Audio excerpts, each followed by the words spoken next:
doing today? Welcome to my Micro Four Thirds 7th annual live stream, part 2, where I bring in some very special guests to talk about the Micro Four Thirds system and share their really their experience and their knowledge in photography.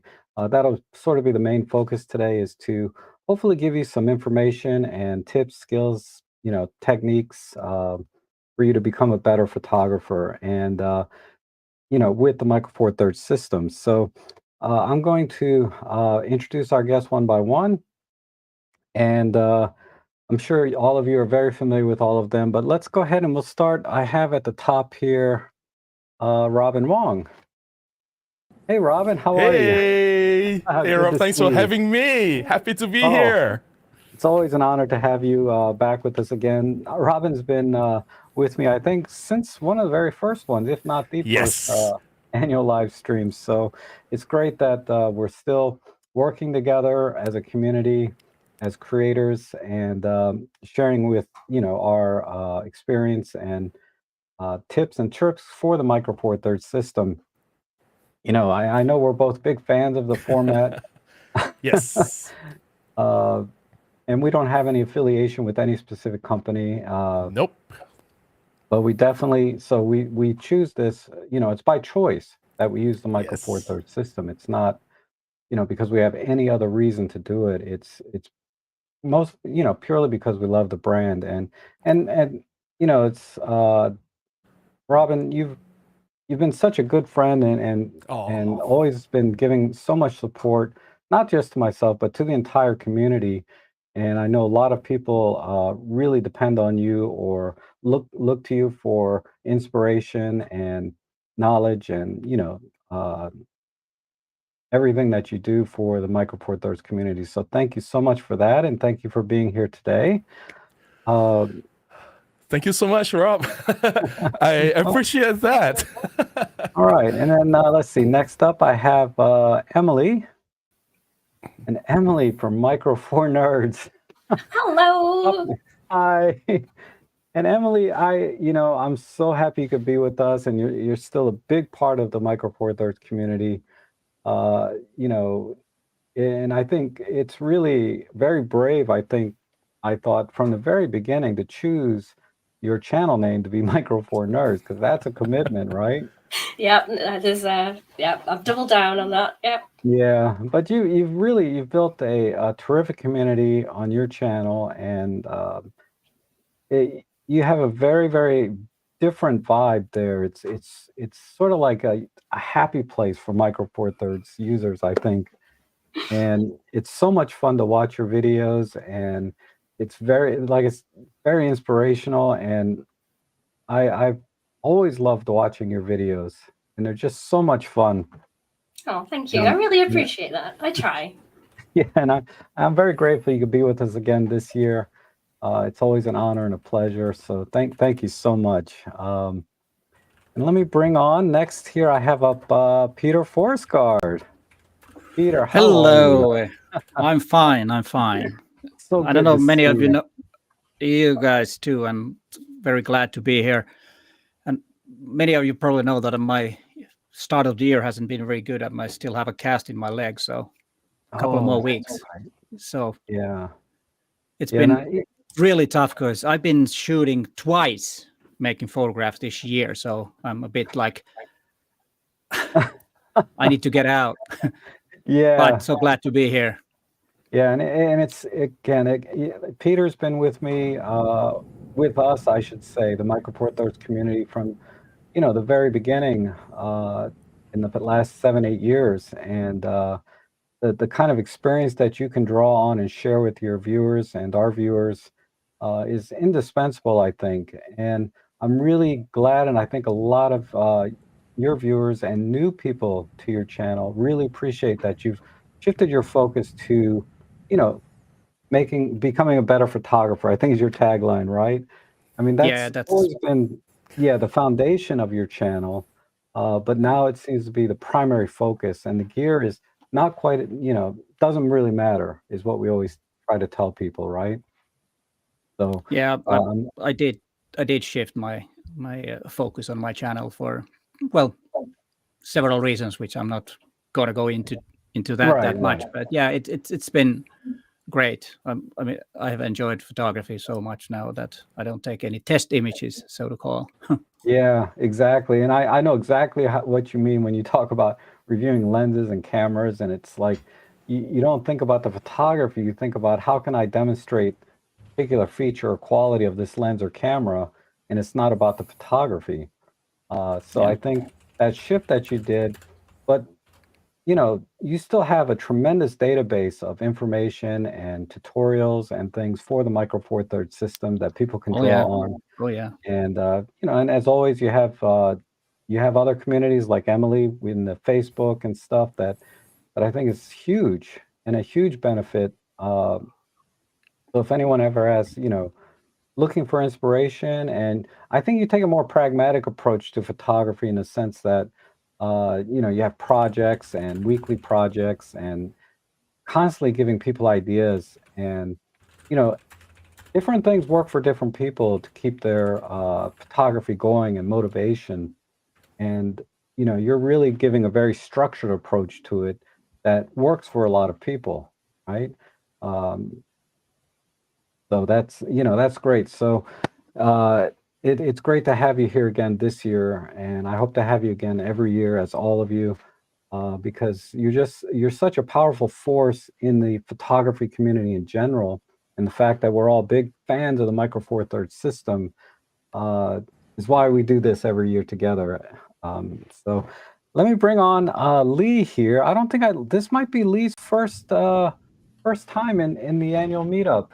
So This is my welcome. first time to join you on the annual meetup. I've been with you on a live, but my first time here. My travel schedule makes it hard to do a lot, but it's really good to be here, and particularly to join this crowd. I mean, yeah, looking forward to it. Oh, and I'm really grateful you could make time to be part of this, because you have a tremendous what's the word I'm looking? You have a lot of experience in wildlife photography, and the Micro Four Thirds format is very suited for that. So much so that OM System decided to focus on that for many years. Yeah, yeah. But you know, for good reason. And I definitely want to tap into some of that with you today. And again, it's like I love how the community is expanding. Like I can't just fit everybody into one stream and make it productive, right? So I had to split it Right. up. There's going to be a part 3 coming with more of the usual suspects. But yeah, it's and there's so many more people I could have, in the stream. So I really love that the Micro Four Thirds community is growing on social media in general, but also that we're coming together in a non-competitive way. We're here to help everyone, right? We're doing it from Yeah. our own hearts and time. So, Well, uh, that's one thing, trying to make time. I traveled about 270 days out of the year last year doing workshops.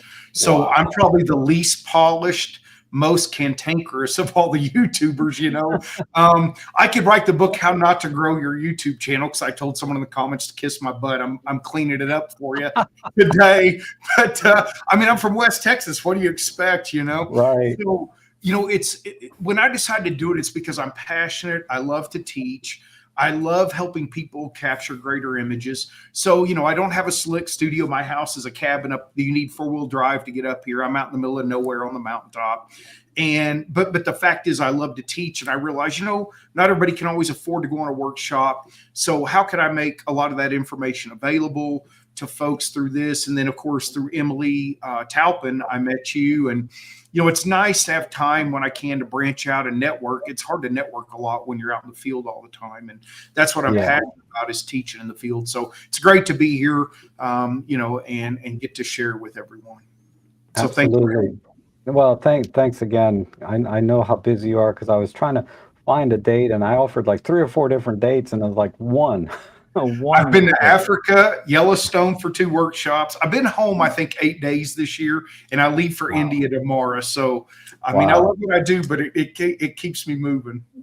Yeah, and that's awesome. That's because I'm the opposite. If people want to travel or get ideas on how to travel in different locations, don't come to me. You want to go to Lee. I don't even have a passport. That's, and, I've never been on a train. And I haven't been on an airplane since 1999 Oh my gosh. or 98. That's the last time I was on an airplane. I've been to airports, but anyhow, Hilarious. let's get into it. And just a quick note to the audience that we're going to have an open Q&A at the end for those of the guests that can stay to answer questions. But I want to start out with because this has been, I don't know why this has been sort of a controversial subject, right? Because all of us have used the Micro Four Thirds system and we love it and can find, so many reasons to use the system. But I'll start with you, Robin, because you and I are both big fans of the format. What do you think makes Micro Four Thirds a viable system, and where do you see it heading in the future? Well, personally, I've been using Micro Four Thirds from the beginning, both professionally as well as for my personal projects, right? Definitely, I think Micro Four Thirds is the future. It's not exactly where it is supposed to be now, but it is getting there, and I hope that things will get better.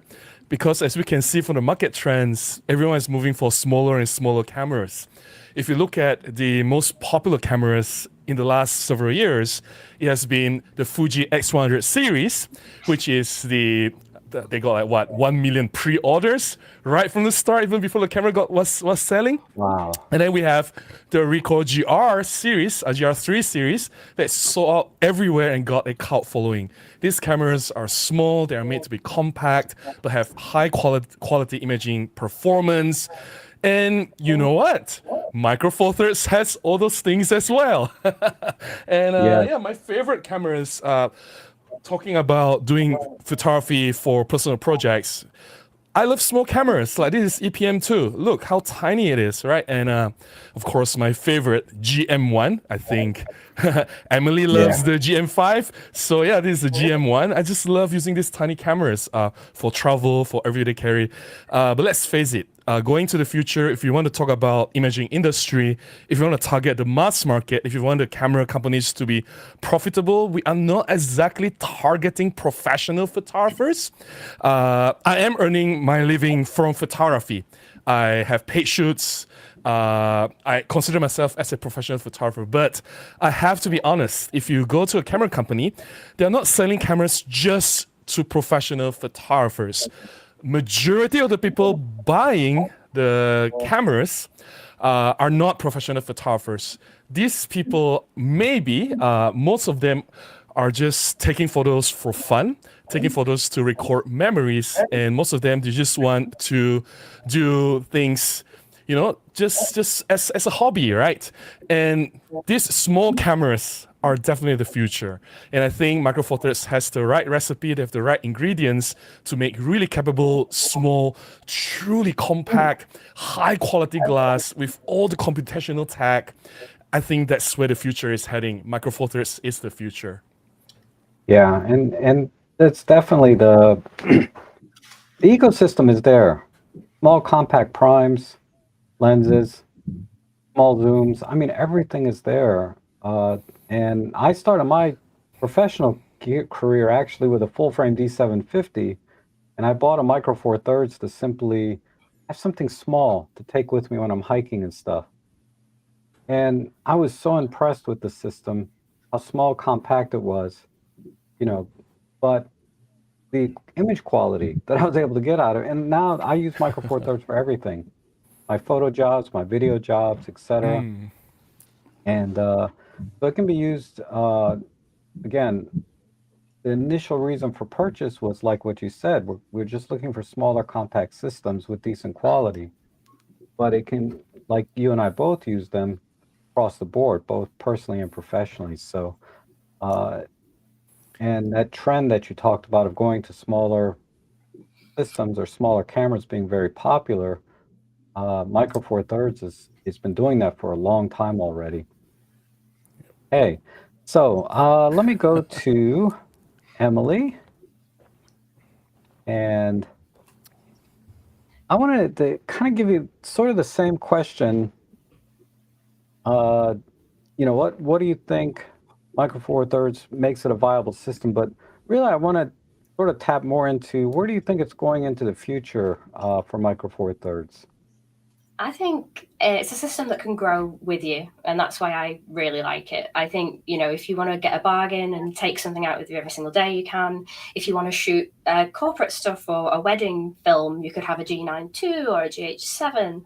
I think it's a system that can grow with your abilities, and I really like that.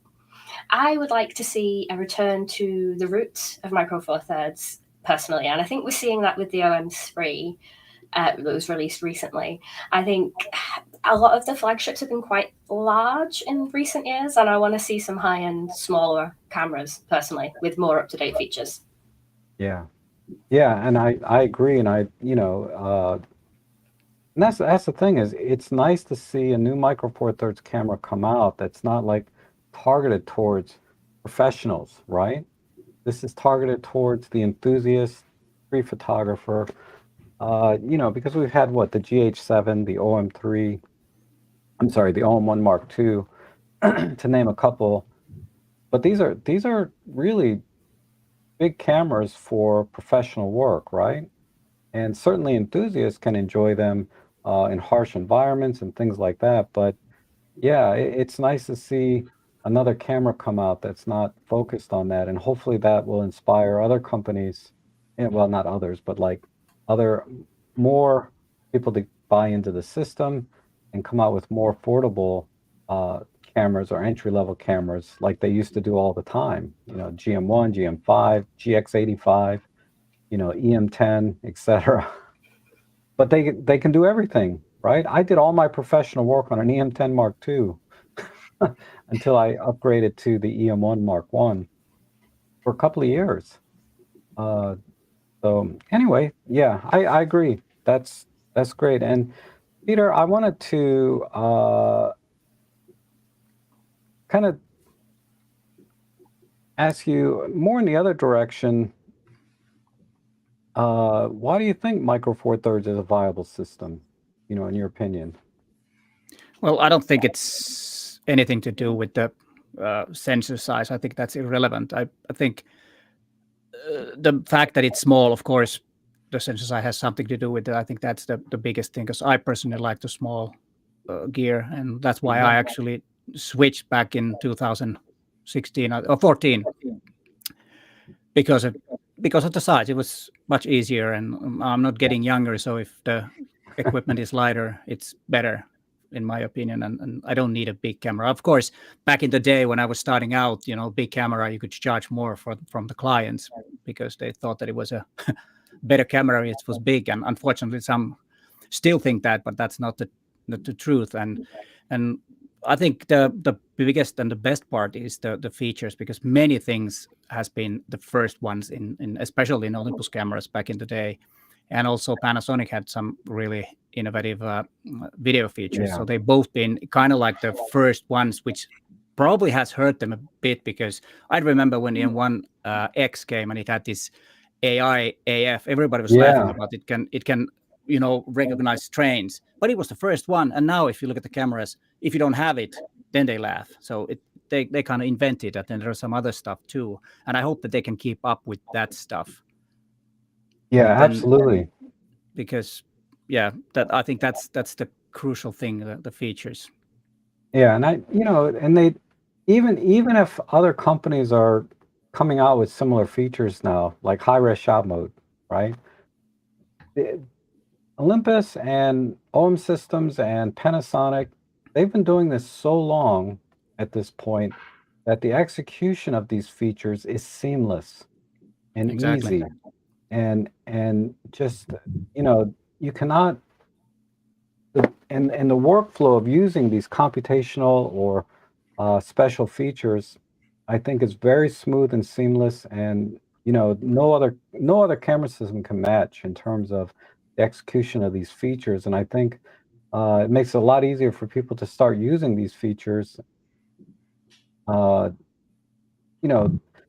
it's more than just checking a box for features. I think it's like I said, you have to be able to use those features. And every time I try and use these features on any of my other cameras, it's a train wreck. I just can't get them to work in a very smooth way, and I end up not using any of the special features like this focus stacking or high-res shot modes that these other manufacturers offer. The workflow is horrendous. And I think that's Micro Four Thirds. The new things that I've seen are like the graduated ND filters, ND, live ND, things like this.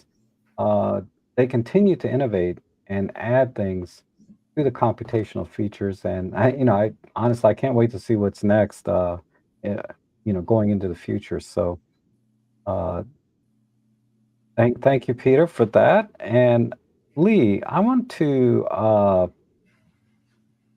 because you are primarily wildlife photographer. Landscape, macro, night sky. But this past year, I did a lot more wildlife than normal. But yeah, that's Okay. yeah. So I come at it from a little different angle. Okay. How do you think Micro Four Thirds kind of compares to other systems for wildlife photography, and what adventures or things do you find it most useful for? Well, like I just saw a comment, and I won't call out a name. By the way, I'm the least nice of all the people here. I'm the most direct talker, so I'll give your audience a heads up. There was a comment that OM hasn't pushed its product forward. Holy crap! So I'm a guy that's in the field all the time. I have people with all the systems around me. If I go to a camera store event, I will tell the Sony, Nikon, Canon guys, they will outsell me in the store. As soon as I get them out in the field, I outsell them all the time. I've done over 6 figures just of gear through my website already this year because people come out, they see what I can do with it, and they're like, wait a minute, my Sony body cost me 3 times that body. And I'm like, yeah, and it doesn't have half the features, but you need a huge megapixel because your Fieldcraft sucks and you're going to crop the crap out of your image. And then you're going to think, oh yeah, look what I got. And I'm like, well, you could have saved a lot of money, gone on a workshop with me for the same amount of money, and you wouldn't have had to crop your image. So here's a fact that's going to blow a lot of people away. Guess what the #1 combined search with bird photography on Google in 2024 was? You ready? OM1. OM1. Wow. OM1 and bird photography was the #1. So here's what's going to happen, right? I mean, they're always going to be your diehard full framers because, like I said, they generally have crappy Fieldcraft. They don't get close to animals. They want to crop the crap out of their images. And we can all talk about the 25 to 40-year-old man who all he can talk is megapixels. And we know pretty quick if you look at their portfolio, it generally sucks. But there's that group. But then there's the rest of the group that sees what actually can happen in the field. So when I'm in the field, I challenge people this all the time. Get any full frame camera. You have to shoot at a comparable focal length that I'm shooting at. And I'm using the 150 to 400 f4.5 because I'm an OM ambassador. And come stand on the front of a moving skiff. So get a Sony, Canon, Nikon, try to be at 1,000 millimeters and stand at the front of the boat while the skiff is going near full speed. And we'll see which one of us can photograph flying swallows handheld. I'll outsell them every single day out in the field. So unlike a lot of folks that are, just in studios or whatever, I'm out there all the time. So to say that we have advanced our product, I've got a picture on here that you cannot capture with any other system.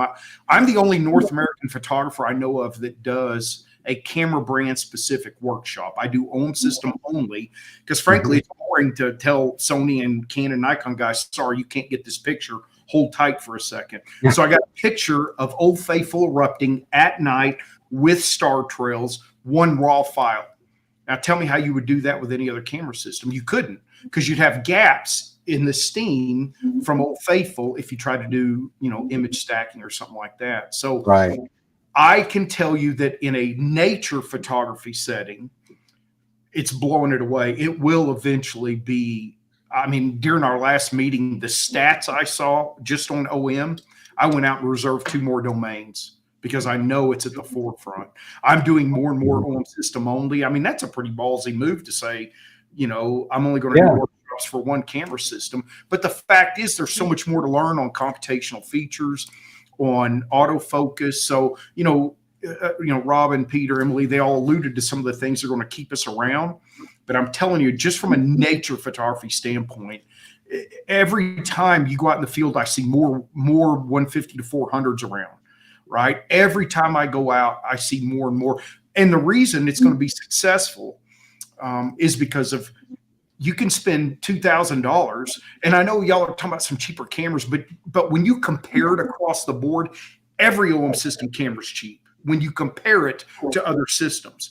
And in terms of size, well, when you start dealing with bigger lenses, you don't want to get too small or it gets front heavy. So most of my amateur clients are in an OM1 or a Mark II. And, so there's differences in what you're going to use for street photography. I wasn't sure I was going to get an OM3, but I did because I do some street photography. I mean, I'm no Peter, Robin, or Emily, but that's going to be much better for shoving in the pocket. So it's nowhere but up. I mean, it's going to be incredible over the next 3 or 4 years. Yeah. And you think that it's not, a lot of us in the camera world, whether we're just in the audience here or a creator, we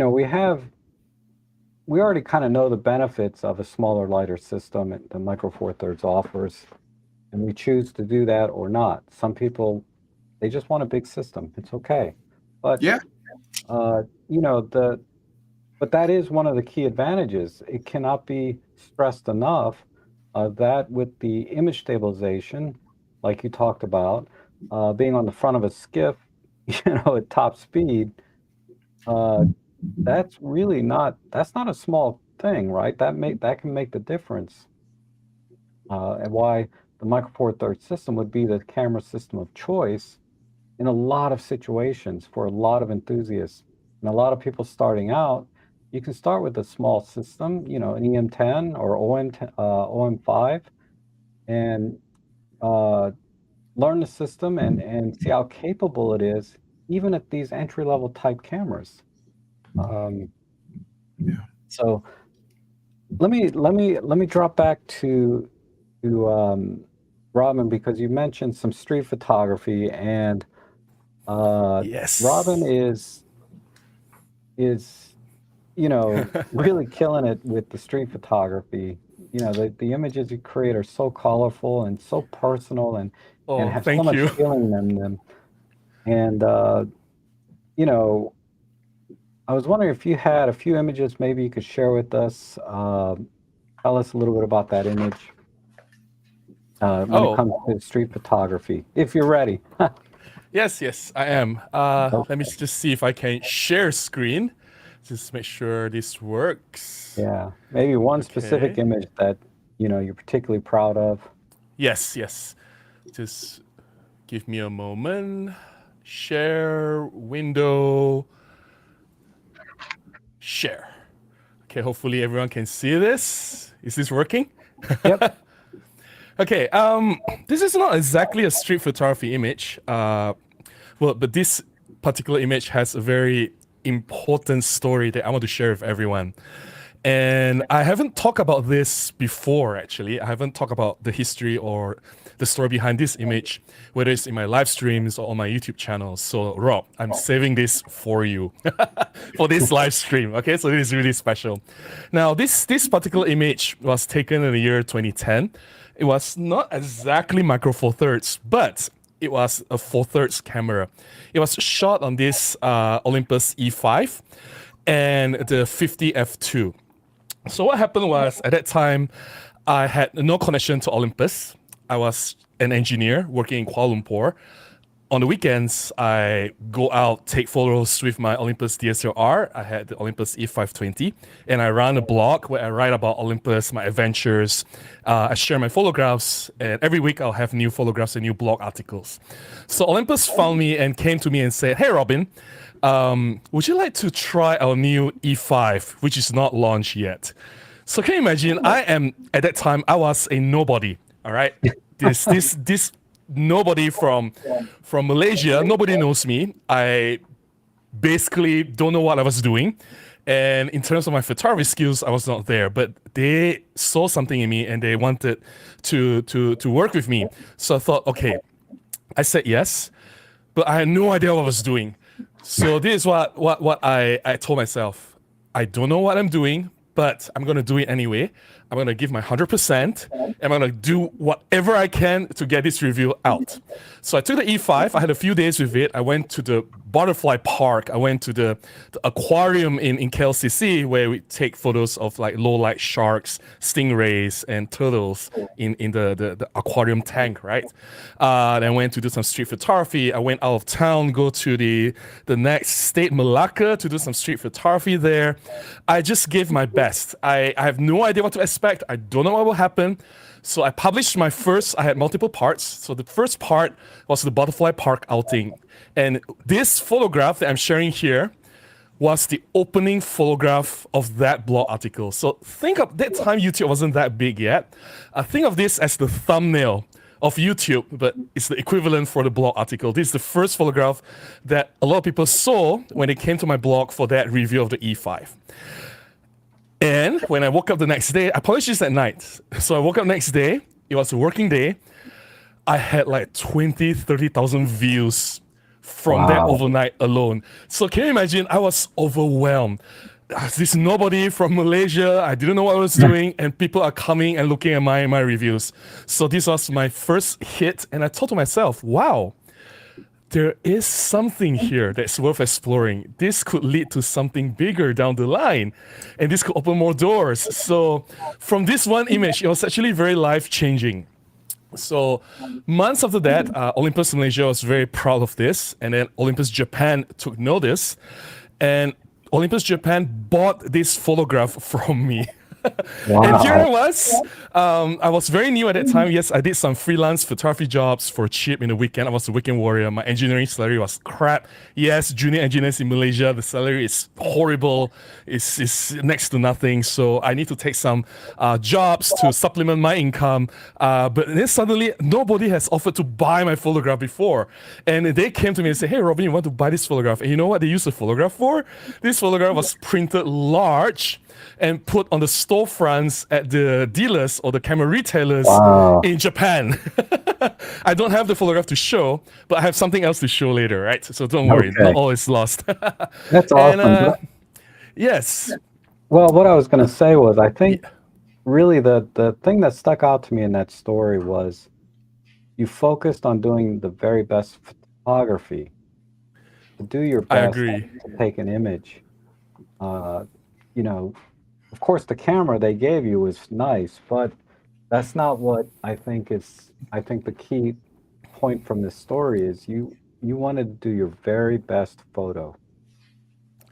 Yes. So, sorry. Continue. No, go ahead. All right. So there was this photograph, right? And Olympus Malaysia took notice, and of course, subsequently, I continued working with them on other reviews and everything.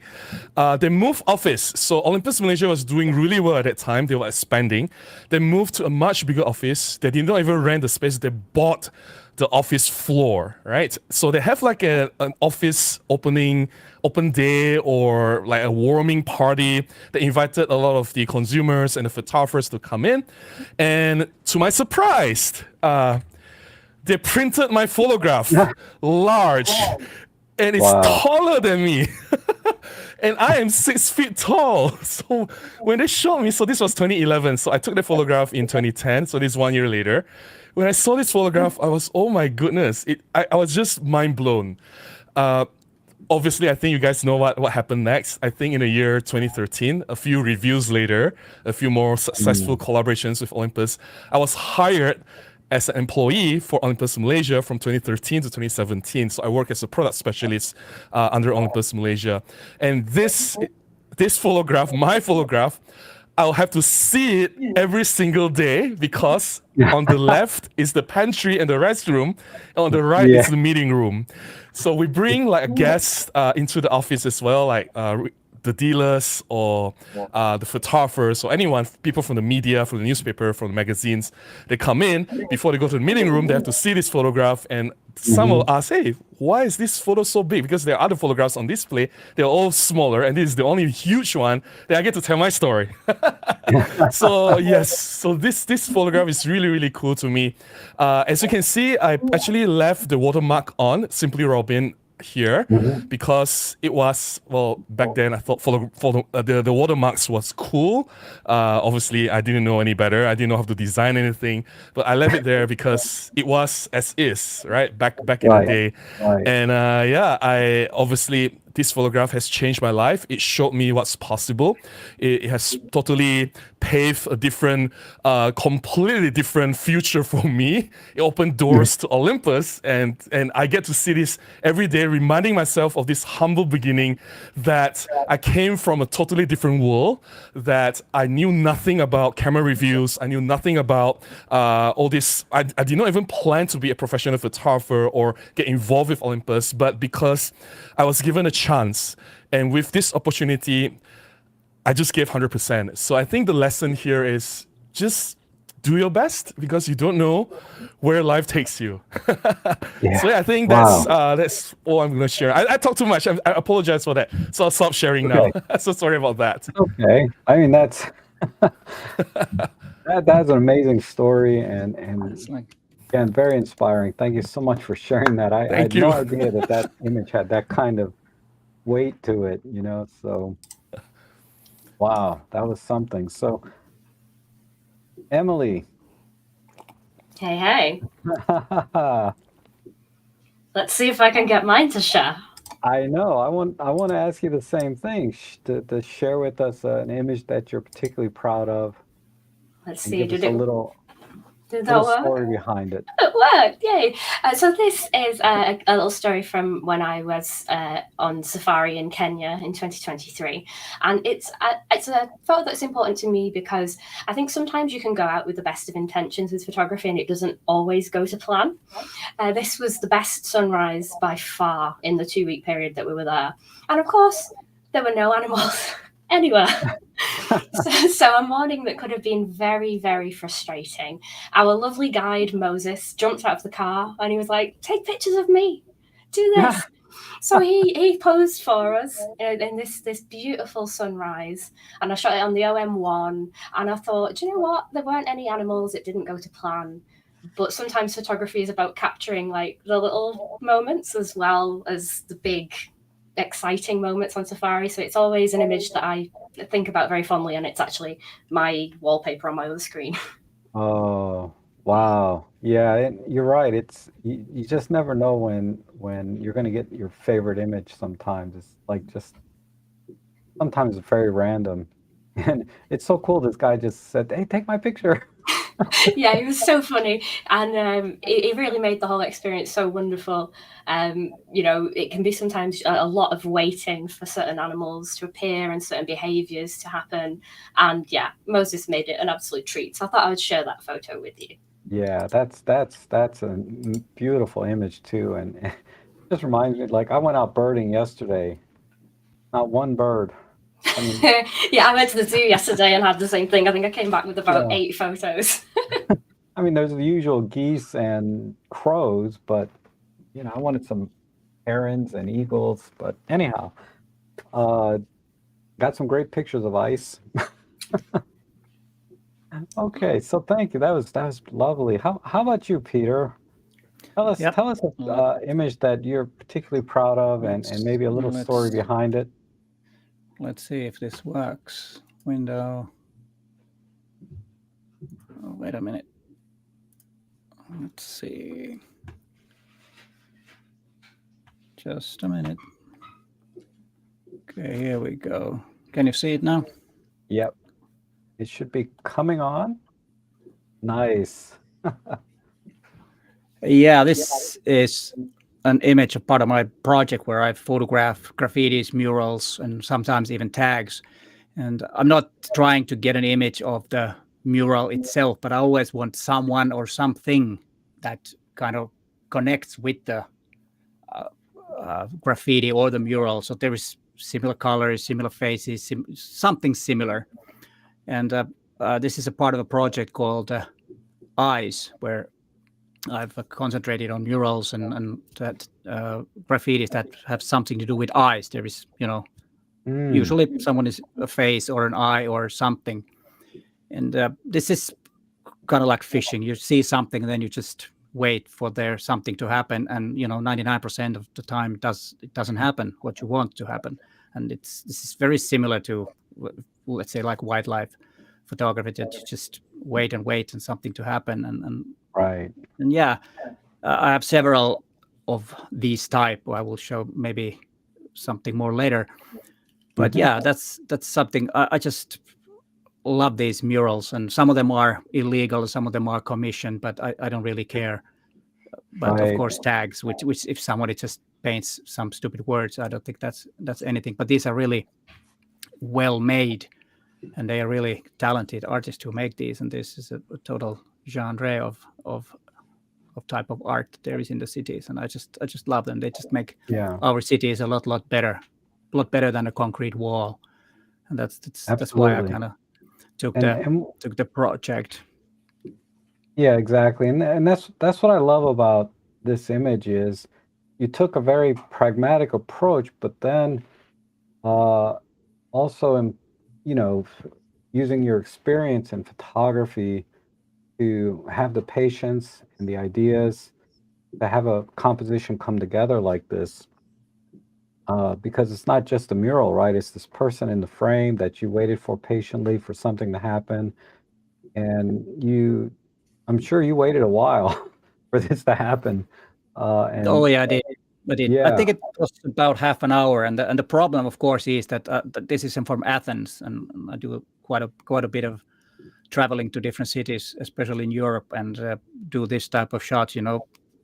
Just to take a look online at what's there for street art, and then just plan my trips for those. And the problem, of course, is if you wait too long, then you will miss the next one. You will see less, and that's always a thing. That how long should I wait? Is it worth it? Is it something going to happen? And right. yeah, Well, I think sometimes this was definitely worth waiting for. Well, this one was, yes. Yeah, definitely. But yeah, that's and of course everybody wants to know which camera. It was 0.5 and the 20mm lens. Oh wow, okay. Yeah. That's a great combination. Very good. It is. That focal length is it's perfect. It's perfect for me. And just very quickly, let me ask everyone, if you could only have one lens, one Micro Four Thirds lens, for a year, what would you pick? And I'll start with you, Peter, since you're here. Yeah, wait a minute. There's something wrong with my computer. Okay, now I'm back. Yes. Well, it will be the 20mm, definitely. That's the f1.4 lens. It's just my favorite. And it makes sense because it's kind of a balance between like the 50 and the 35. Exactly. Right? Yeah. It's not too wide, but it's not too tight. I don't know. I tend to shoot with a little bit longer than usual. It's probably because when I bought my second, of course the first lens was a 50mm on a SLR, but the second one was 135mm lens. So that's probably, I don't know, maybe it comes from that I'm kind of used to a little bit narrower and not showing too much the image. I'm not really a wide angle photographer in that sense. Okay. How about you, Emily? You could have only one lens.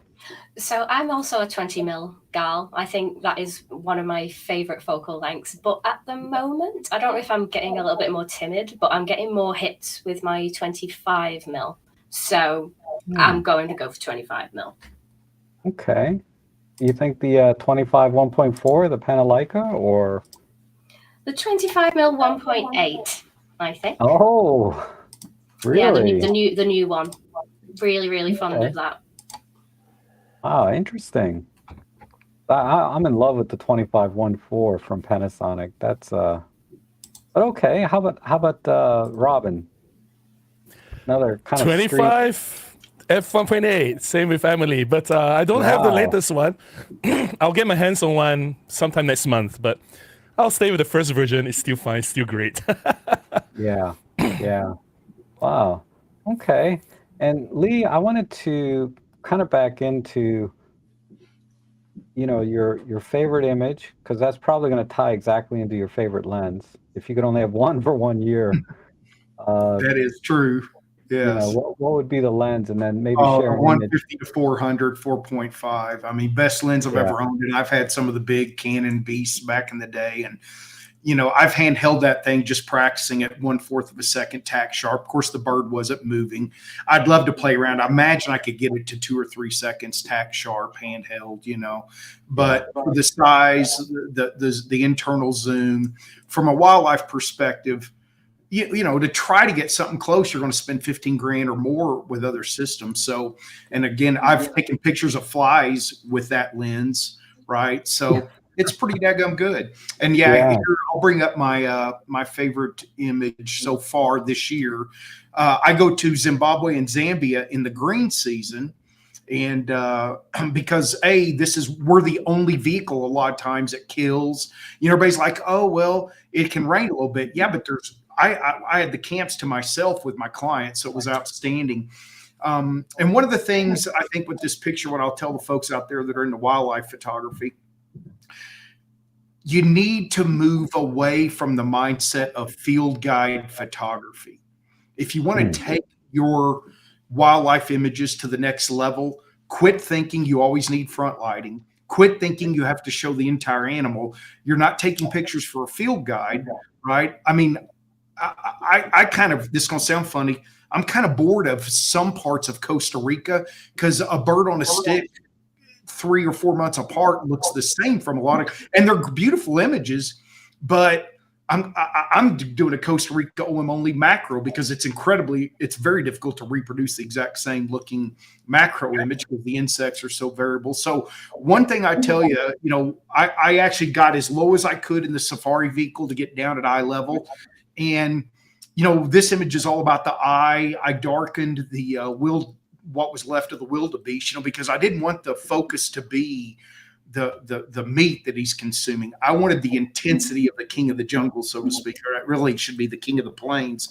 But, I love black and white wildlife. I just wanted this to be about the eye, how the mouth is pulling back.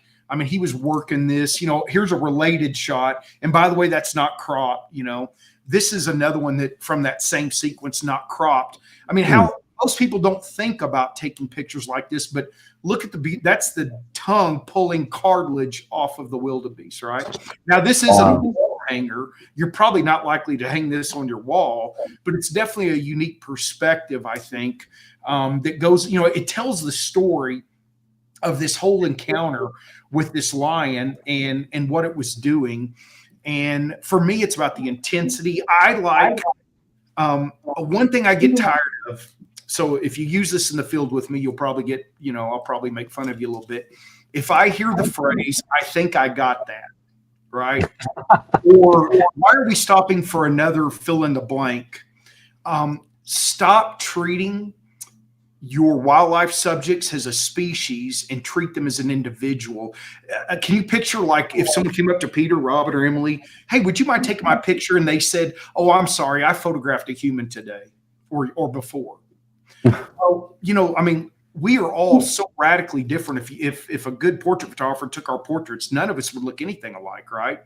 So with that mindset, stop think. If you want your wildlife photography to become art or to advance to the next level, you have to eject the mindset of documentary shots. You have to eject the mindset of field guide photography. You have to, like this particular lion, he's different than the next male lion I want to see, right? They're not the exact same. So try in your photography to portray the personality, the uniquenesses. Maybe it's the scars. Maybe it's the pattern of their pelt. Maybe it's the current environment they're in. But quit worrying about what species you're photographing, whether you know what it is or not at the moment, and think about how can you take the viewers of your image into that individual's world. Right. This was a day old kill. I've got pictures where there's just thousands of maggots and he's biting into them, pulling them off. Those are pretty cool looking too. Again, they're not wall hangers, but although I'd probably put this one on my wall. I like this one. So I think for people to get to the next level, you have to break some habits of things that you sometimes see from other photographers and eject certain mindsets to be able to start to look at subjects differently. You don't always have to show the whole animal. You don't always have to think about color photography. You don't have to worry about, well, I've already shot that or think I've got that. I shoot at 50 frames per second. Last year, I took over 500,000 images in 1 year. Now, of course, you know, and a lot of those, frankly, are sharp. They're properly exposed because we have live highlight alerts and OM system. So it's a matter of which is the absolute best, you know.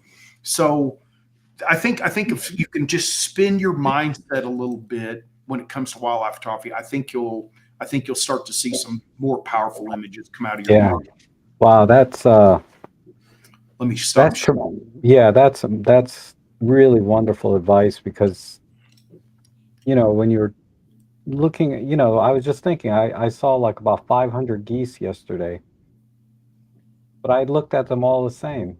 Yes. Maybe next time I go out, I need to think about each one and say, what's special about this one? How is this one a different bird than the one next to it? You know? The day you get tired of shooting a certain species, your creativity will die. Yeah. Wow. Yeah. That's powerful advice. I have to take that to heart next time I go somewhere and there's, wow. Because a lot of people, they ignore, you know, I do a lot of birding, you know, they ignore geese and seagulls, right? And I'm I like, tell people I'm a professional wildlife photographer. I'm not a professional rare bird or unusual bird or the first time I've seen it photographer. yeah, exactly.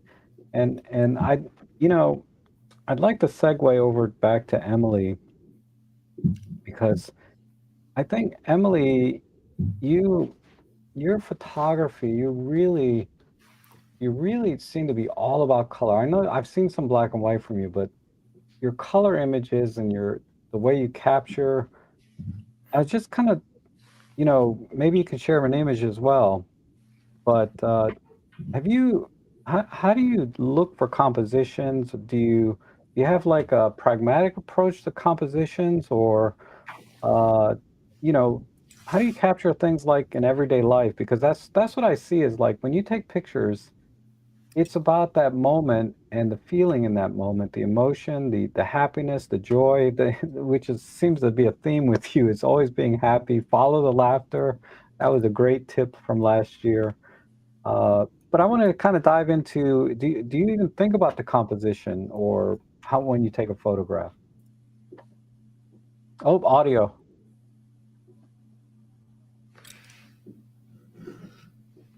Still nothing. Still nothing. I got nothing. Oh, wait, let me see. Yeah, the microphone's turned on my end. So now you're frozen. Oh, now you're back. Oh no. Tell you what I'll do is there should be an icon at the bottom of your screen, Emily, that has a microphone that shows like wave lines, or you know, like filling a glass. See if that's bouncing. I got nothing. I'll tell you what, I will come back. I will come back to you. Because I think, Peter, you know, you have, I'd say, a little more history in, is it photojournalism? Is that correct?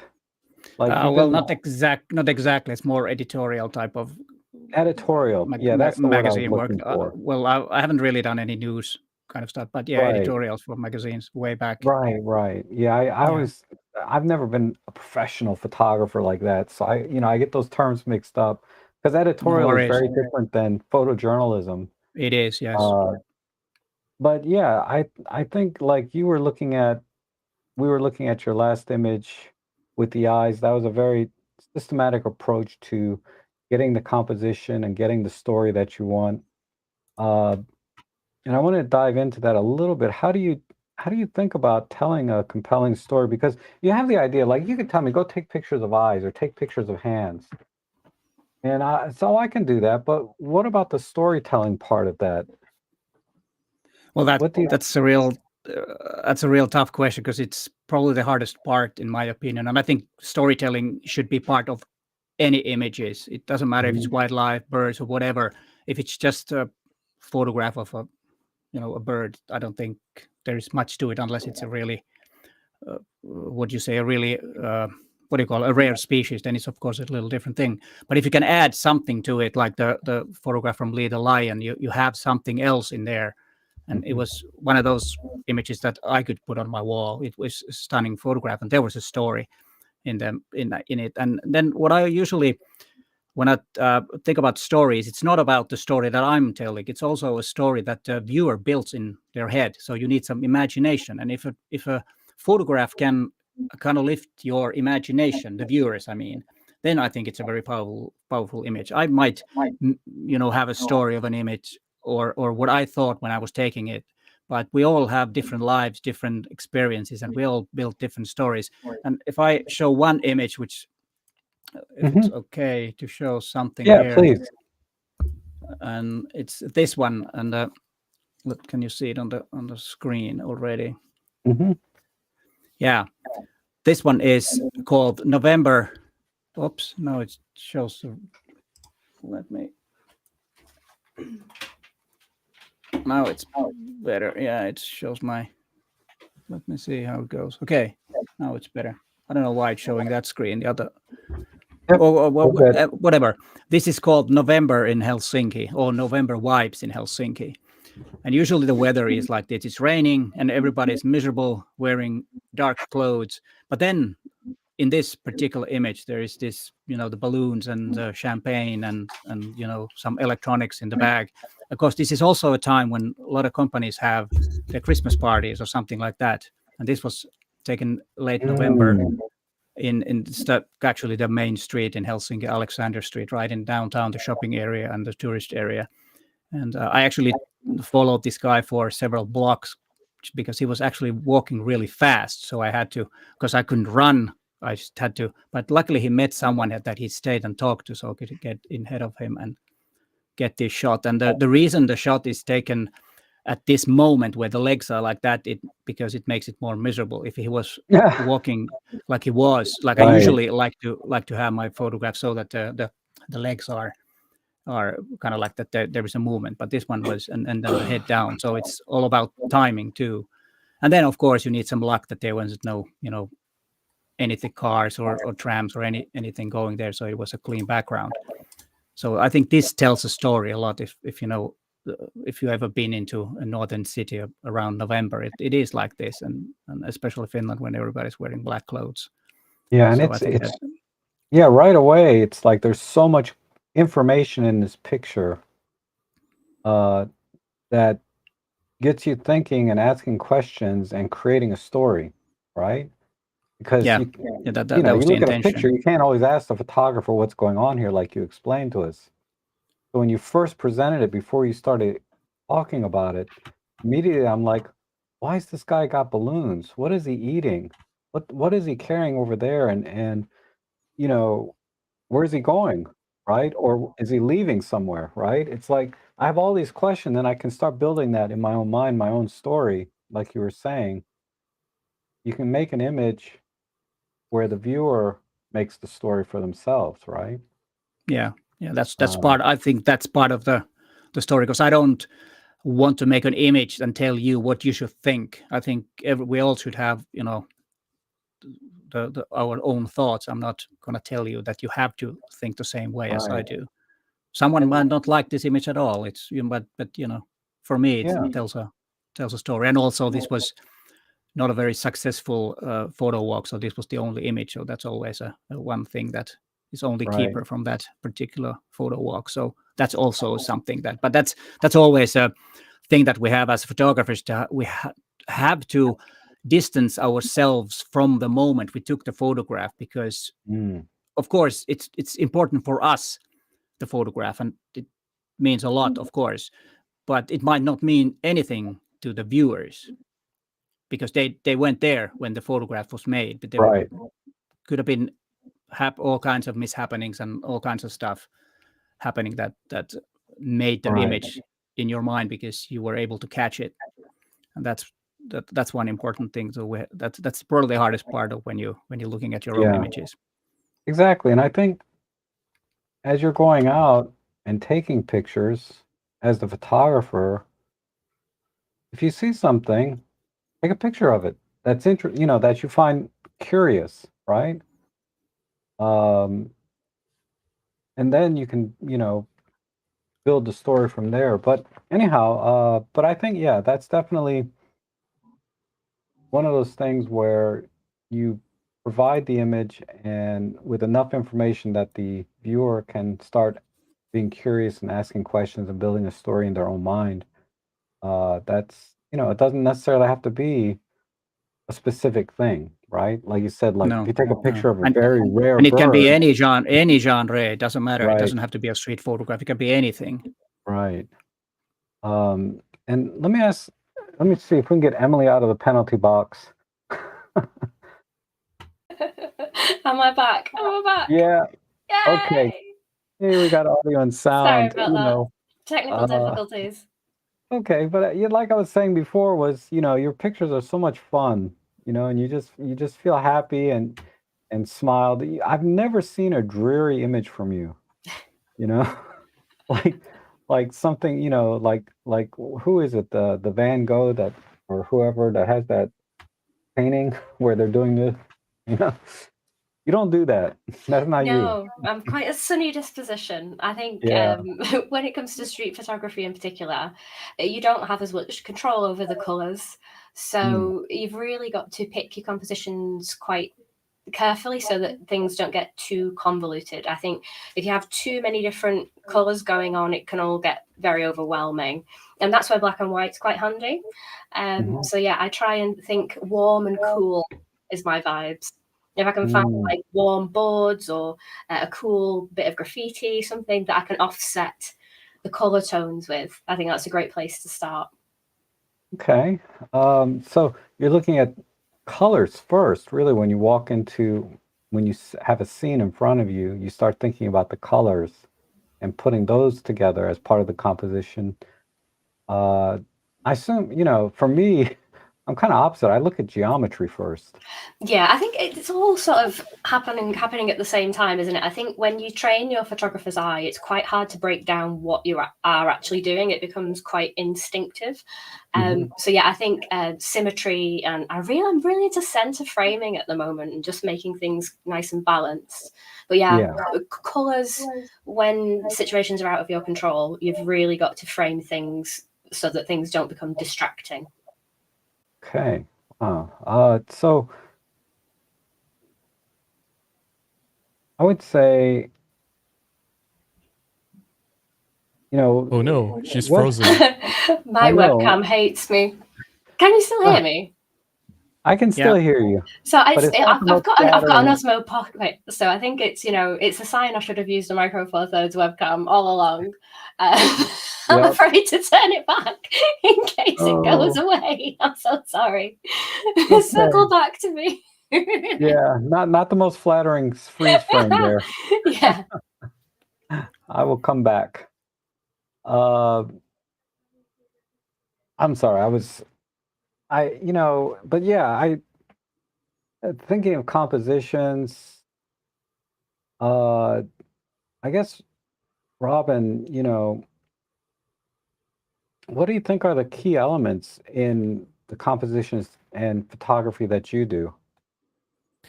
So I will pick on just street photography specifically, because I Yeah. think Li Hui will talk about wildlife and other things. So let's just zoom into street photography for my sharing. When I do my street photography, there are two key elements that I look for. Initially, when I started, it was all about visual drama. It's all about bombastic colors, all about lines, texture, highlight and shadow, all the nice looking, typical, appealing, very striking street photographs, right? Just visual drama, visual. But as I continued doing this for years and years and years, I realized that those photos may look beautiful, they may look very stunning, There's nothing wrong with that. We try to take beautiful photographs, but they also somehow look a little bit empty. There's nothing in a photograph. So I guess what I'm trying to say is, as I matured, or as I went on and on doing more street photography, I learned that it is important to ask the question, what? What are you doing? What are you shooting? What is in your photograph? What is the subject content? What is the message that you're trying to convey in the photograph? What is the main idea? Right? The subject content matters a lot. So as I continue doing so, then I tried to put more of the storytelling element in my photographs. That's where Peter Forsgård earlier has mentioned it's important to have a powerful story to be hooked together with the photograph to tell a more compelling image, right? A more complete photograph. So the second element, so just now I was talking about visual drama as the first element. So the second element is more challenging, storytelling. What is the story in the photograph? As I move on to try to tell stories in my photographs, I find it very hard. Like I have a story, but it doesn't look nice. You get what I mean? So, but then again, I start to learn to let go. You can't have everything all the time. Yes, it's good to have a visually appealing photograph, but sometimes the story is more important. Sometimes the message is more important. What you're doing, photography does matter, right? Photography can change the world, right? If done correctly. But of course, as we move on and on, I try to pair both these elements together to add the story plus the visual drama, which is not easy to do. So let me share my screen now to illustrate what I was talking about. Let's see if I can bring up the window again. The window is not showing. I don't know why. Let's see. Where were we? Let's try. Okay.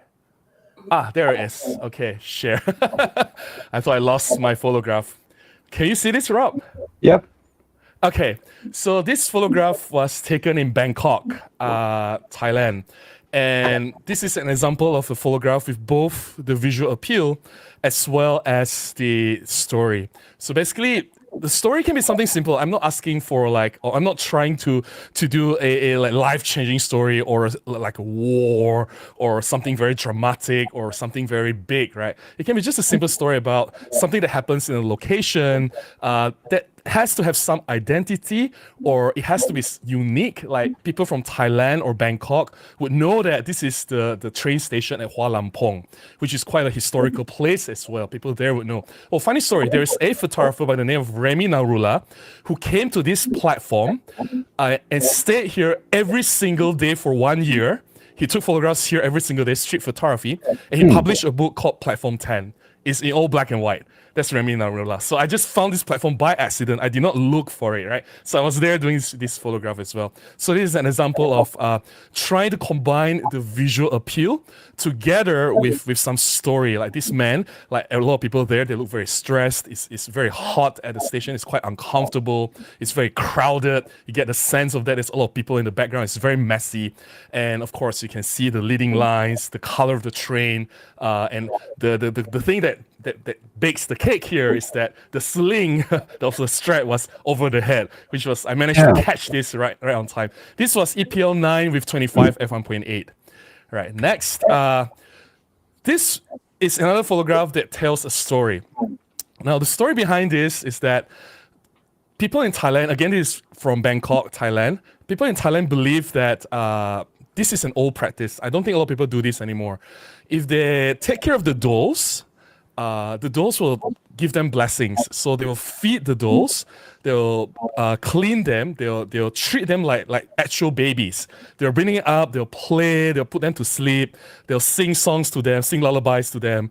They treat them like kids, and if they treat them well enough, the dolls will give them blessings in terms of luck, career opportunities, or wealth, right?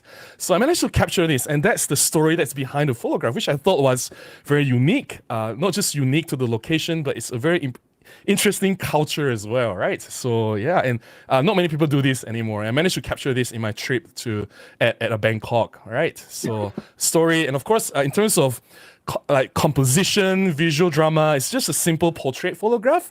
But yeah, it was in the morning, 25 1.8 again, my favorite lens. You can start to see why I love the 25 f1.8. This was in Kuala Lumpur. One look of it, immediately you can tell what I'm doing in terms of visual drama. This is a shot of the kit lens on EM10, if I remember correctly. You can see that there's repetitions on the columns, the posters of the lady in yellow, and then there is an actual lady in yellow walking at a gap between two of the forefront columns. But if you look carefully, the language was Tagalog. The language on the poster is Tagalog. It's not Malay. And why is this the case? Because this particular shopping mall is called Kota Raya, used to be one of the most popular shopping malls in Kuala Lumpur. So the story behind it is that because we have a lot of newer, flashier, more modern, larger malls everywhere now, so these old shopping malls have become sort of abandoned and repurposed to other things. Like this particular one, Kota Raya, has changed to become a central or a gathering place for the Filipino migrant workers in Malaysia. Yeah. So the lady that's walking by, there's a very, very high chance, I can say it's 99%, she's a Filipino. Right? So yeah, so it's a Filipino advertisement here with Tagalog. This place has become like a one-stop center for all the Filipino people to get like their needs, do the money sending and everything. Just one gathering spot to find their friends every Sunday as well. So there's a story behind this photograph outside of just purely the visual drama. Yeah. And this particular one, very simple story. The guy had a huge portrait drone and just standing next to it. And it just so happens that the portrait is in black and white. I think it's a pencil sketch or ink sketch. I didn't look closely enough. And this background is so full in color. It's such a contrast, right? So there's that visual drama again. And the story is simple. The guy just had his portrait drawn. It doesn't have to be like a huge thing or like have an environmental message or, like things that touches on issues on racism or, I don't know, a lot of people are trying so hard, like doing activism or trying to be so cool or, they go to these social issues and everything. It's not even political, but to me, it's just simple. A man just had his portrait drawn. That is a cool story. And look at that, right? So yeah, that's a photograph of that. Now, moving on, so earlier I talked about, in the beginning I started doing photograph with just purely visual drama. Just visual drama with no story. This is an example. It looks nice. There is a bold yellow golden glow. It's a silhouette of a person walking in. This is a bridge leading to a train station, but there's no story. It's empty. It looks nice, of course, but there's no story behind it. Right. So I still take these photos. I don't stop myself. If I see something nice, I still do it. But at the same time, I remind myself to keep my eye open for stories. You get what I mean? I'll give another example. Again, this photograph has all the visual appeals you can ask for. Bold colors, lines, repetition, mirror, texture. It's just everything is just coming together. Geometry. Everything classical, street photography, nice looking image, but it's empty. What is the lady doing? I don't know where she's going. I don't know. Where's this place? Nobody knows, right? If I don't tell you. But it's Right. an old cinema, but does it tell anything else from the photograph? No, it's empty, Right. but it looks nice. It looks nice, right? Okay, moving on. Again, this is architecturally, the interior, the structure, the geometry is nice. But other than that, nobody's doing anything. The place doesn't have anything significant to tell, no history, no nothing. So, like a lot of these photographs, even like this photograph, to me, I love this so much because there's so much contrast going on. The contrast between the red and blue color, the contrast between the bright and dark area. And the red and blue is not just the lanterns and the gate at the back, but also the man's red dress against the blue background. He's also wearing sort of like a blue jeans. So everything comes together very, very nicely in terms of compositions, colors, everything's so bold. But again, like, what is the man doing? He's just walking by. There's no story here, you get what I mean? So I'm trying to do better than this, right? I'm not saying this is a bad photograph. I still love it. I still do it. It's just that, the challenge is trying to find a story, like what Li Hoi was trying to do is the wildlife photography. I'm just echoing what Li Hoi and Peter Forsgård were saying earlier. And I prefer this photograph over the previous one. So in terms of visuals, this one has more drama of the colors, the light and shadow, contrast, everything. This one has less, but this particular photograph has more story to tell. So these days, I'm more okay trying to let go of the visual drama, but I'm looking for stories instead. So this is just a group of migrant workers chilling, taking a break. They were supposed to carry the sacks of rice and flour and the heavy boxes you see in sort of like a warehouse out into a truck. But it's just, I caught them during the break. They're just sitting around, chilling, talking to each other. And it's such a relaxed position and scene, and it wasn't staged. It's just that they saw me. Of course, I got the permission to take the photograph, and I've seen them enough to be able to come close to them and grab a shot. But to me, this is something that I want. It tells something about a location. It tells something about what the people are doing.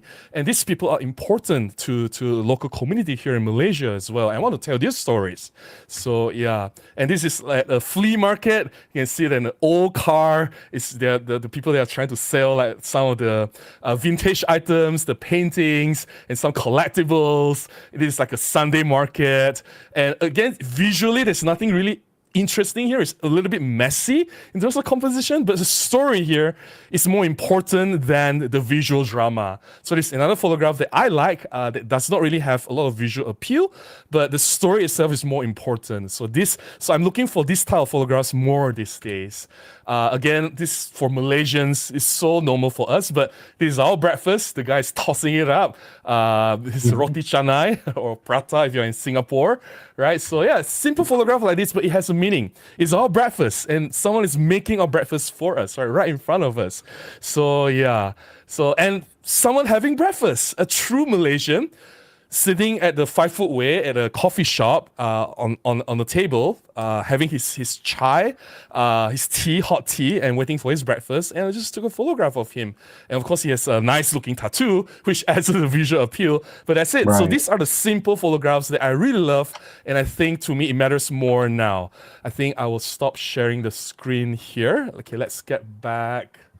Yeah, so again, just to recap, 2 things I'm looking for: visual drama. I still look for it, but now I lean more towards storytelling. I hope that helps about how I approach my street photography these days. Yeah, and you know, it actually ties in a lot with I think what Peter was saying about storytelling. And the way I look at images, you know, we all look at things differently. But immediately when you showed me the picture of the guy just walking down, and there's nothing going on other than it's just a nice visual image. So the images that look good, they have a lot of, you know, common compositional elements, right? Contrasting colors, bold colors, lines, angles, all of that. But then without a story, that's all it is. It's a nice picture, right? And then the pictures that you showed later had so much information there to digest, right? Not only the expression on people's faces, but all of the things around them in the environment that, again, drew questions like, wow, why does this guy have this giant picture of himself, right? Or why is this guy selling things all over his car? And then there's a 6-pack of bottled Coke. That's like, so there's some interesting elements there, right? To kind of draw on. Yes. So yeah, I know exactly what you mean. It's sometimes it's the pictures that have no compositional like key things like rule of compositions, rule of thirds, all of that, but they have more. They can rely just on the story itself.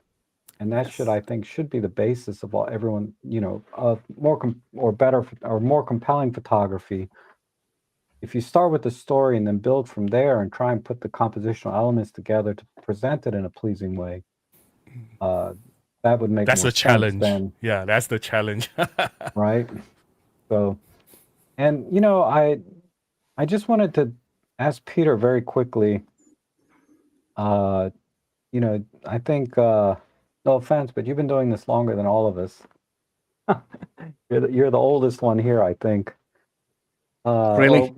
or been doing doing it longer than any of us. Let me put it that way. I may be older than you, I don't know, but Well, let's not get into the ages here. But yeah. But my question really is, have you seen like how people, have you seen like changes, I'd say, or how like great images from the masters of photography to the great images of more contemporary photographers?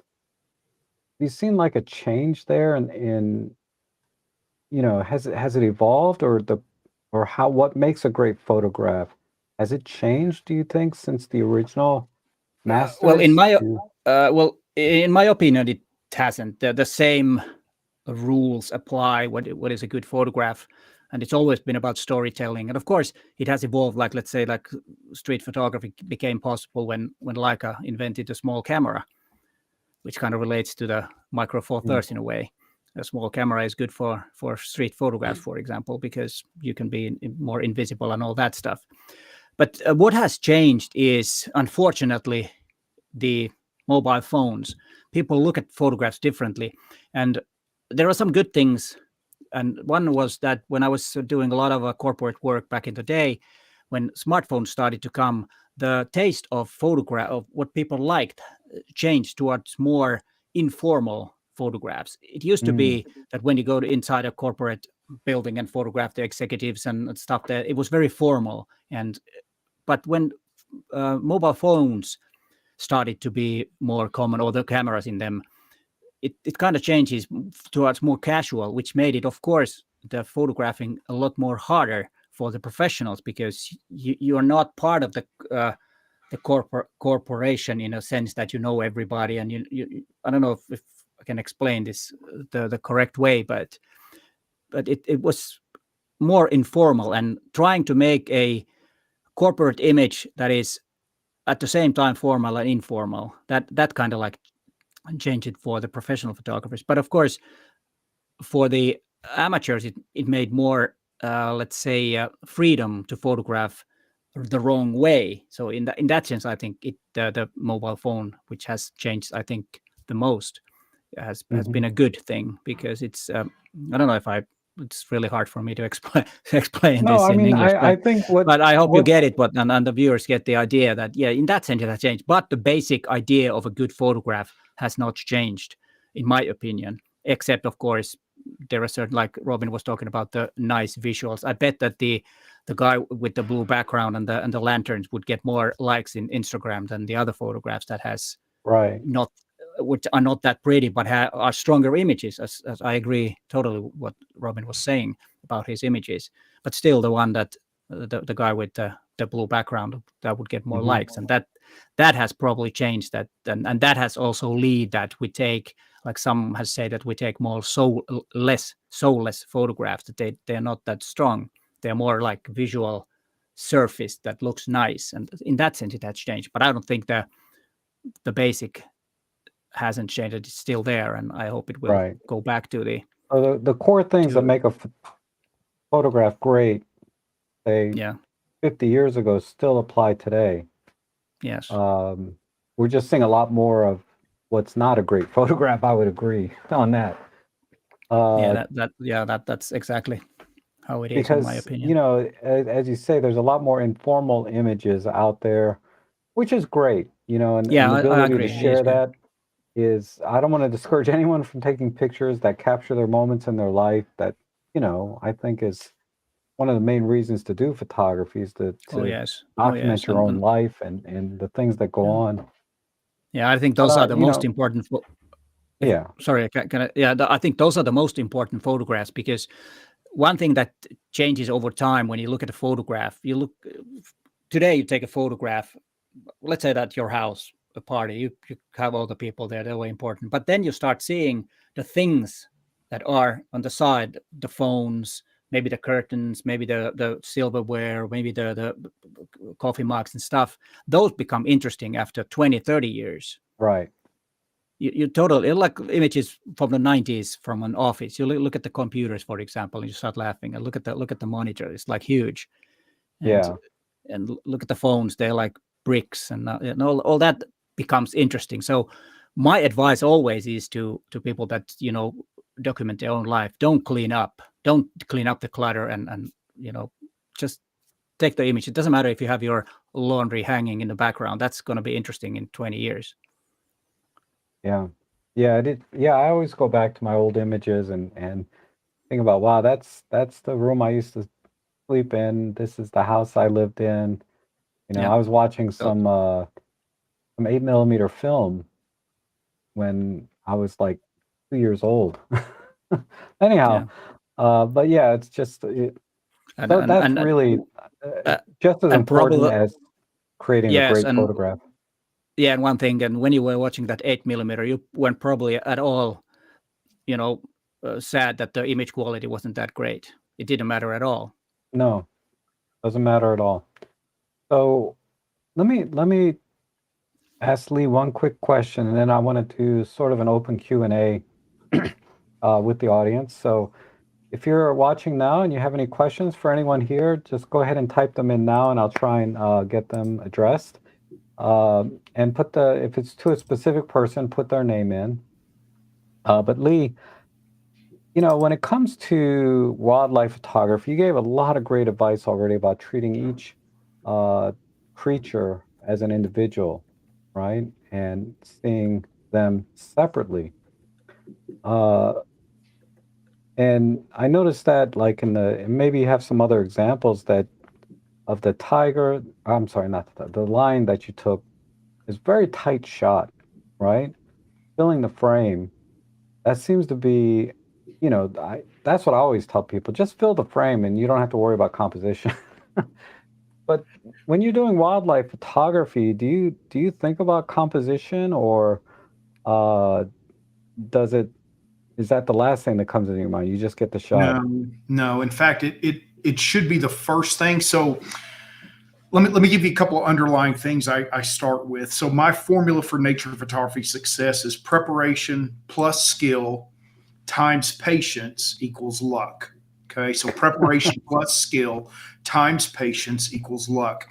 And so the beauty of OM system with live highlight alerts and subject detection is I don't even need a meter and a camera. Get rid of the meter, give me that space back, because I have live highlight alerts. So now exposure has become what I call subconscious intentionality. I think about it, but I don't really think about it. That means that tiny fraction of a second I dedicate to the technical side, which I teach the technical side. I mean, I do an OM system mentorship program to help you master your gear.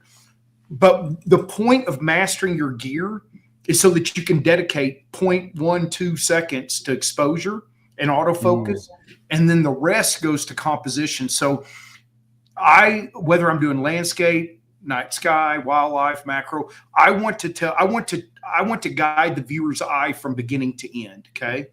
So I'll show a couple of examples of this. Let me pull up my window here. And so this was that same workshop. And there we go. So to give you an idea, I'm on my knees with my clients, just praying one of my clients didn't get scared and run, because then we'd all be dead. But so we measured the distance. We're 12 feet away. One of the most important aspects of getting a great composition is fieldcraft. It is the least talked about and perhaps most important aspect of nature photography. Fieldcraft is the art and science of how to approach a scene or a subject. Most wildlife photographers, they just get all giddy and they lose their crap and they just start walking towards a subject, and FOMO, fear of missing out, they just start clicking. And there's absolutely no thought to exposure, composition, light, angle. Whereas with this image, I mean, imagine being on your knees. We measured, we were 12 feet away from his closest foot. He kicked, he threw sand at us with his trunk, his ears are up. And we were obviously with a dangerous animal certified guide. You don't just walk out and do this crap on your own, okay? And you can only do it with bull elephants. You can't do it with cows. So to be on your knees that close, you don't have time to really think a lot when you're in that situation. And that patience isn't just the ability to stay in one place a long time. That patience, and I'm as excitable as a 5 or 6 year old kid, man. I lose my mind. I get so excited. So, but you have to still that and channel that energy into calmness and thinking through the steps to capture the image, right? Because believe me, I mean, that's a pretty intimidating moment to be on your knee that close to an elephant. Another aspect of fieldcraft, patience. This is where patience, this is an orchid bee that's not even a ½ inch long, not cropped. Do you know how long that takes to sit there? They're super spooky. You got to be patient. You got to let it come to you. Another part of fieldcraft is like in landscape, like when the sky is blah, you can still find great images. So this is a panoramic stitch. I think it's a 5 or 6 image using the 12 to 100 at the longer focal length range, right? Yeah.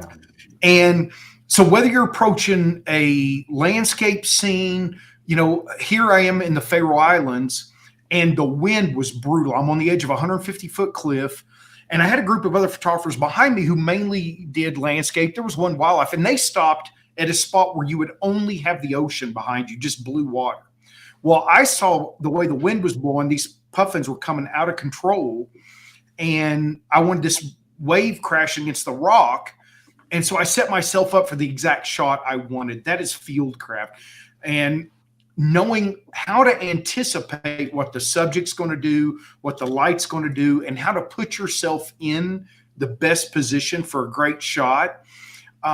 There's some similarities in street photography, and I just have to show that every now and then you can actually let me kick over to another folder here, because I want to show you guys every now and then you can take a guy out of the wild and put him in the street, So this is like Havana, right? I just happened to be walking by. Fieldcraft was waiting for that guy to turn his head at the right angle, And then, like they were talking about for street photography, when you're sitting in the back of one of those old cars and you line up, I actually had to lean way over just to put the guy right in the right position with the hand, right? You got the Capitol there in Havana. Yeah. And stuff. So for me, fieldcraft is important regardless of your genre.